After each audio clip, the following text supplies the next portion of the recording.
નમસ્કાર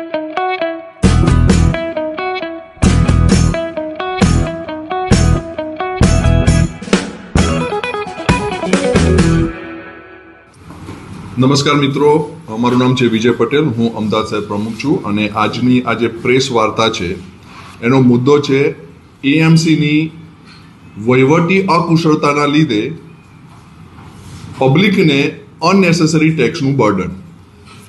દર વર્ષે એએમસીની અંદર 15,000 થી 17,000 કરોડનું બજેટ ફાળવવામાં આવે છે. એ જોતાં એવું લાગે કે અમદાવાદની અંદર સખત કામ થતું હશે, પણ એ કામ થતું નથી. રીઝન? કારણ કે અમદાવાદ મ્યુનિસિપલ કોર્પોરેશન પાસે વહીવટી કુશળતા બિલકુલ નથી. આવું હું એટલા માટે કહી રહ્યો છું કે તાજેતરની અંદર અમદાવાદ મ્યુનિસિપલ કોર્પોરેશનના આસિસ્ટન્ટ કમિશનર માટે 5 વર્ષ માટે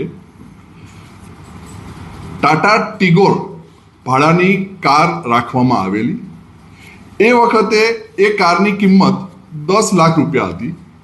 10 લાખ રૂપિયામાં તમે એ કાર ખરીદી શકો એવી 21 કાર એએમસીએ ભાડે એમના આસિસ્ટન્ટ કમિશનર માટે લીધી. જો 21 કારને 21,000ના ભાડેથી, એટલે દર મહિને એક ગાડીનું ભાડું 21,000, એવી રીતે કન્સિડર કરીએ કે 21,000 ગુણ્યા 5 વર્ષ એટલે કે 60 મહિના માટે, તો એનું એએમસીએ ભાડું ચૂકવ્યું છે 12,60,000, જ્યારે એ વખતે ગાડીની કિંમત જ 10 લાખ હતી.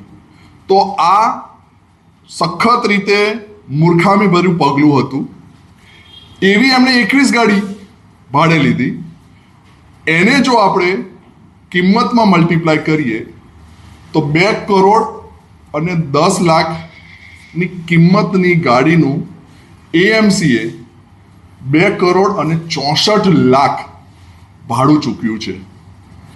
આવું જ જો એએમસી પોતાની વહીવટ કુશળતા બતાવતા રહેશે તો કોઈ પણ રીતે અમદાવાદીઓ જે પોતાના હાર્ડ અર્ન મની છે, પરસેવાના પૈસા છે જે ટેક્સમાં રૂપે ચૂકવે છે, એનું કોઈ યોગ્ય પરિણામ મળશે નહીં.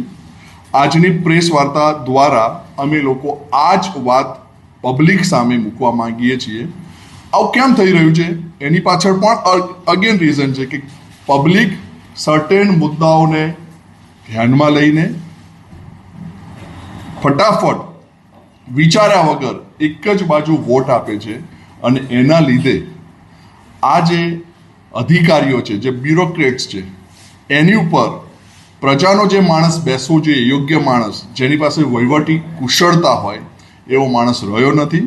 બ્યુરોક્રેટ્સ અત્યારે હાલ સરકારના કંટ્રોલમાં નથી અને આવા ને આવા પુષ્કળ કૌભાંડ કરી રહ્યા છે. આગળની રણનીતિ શું છે?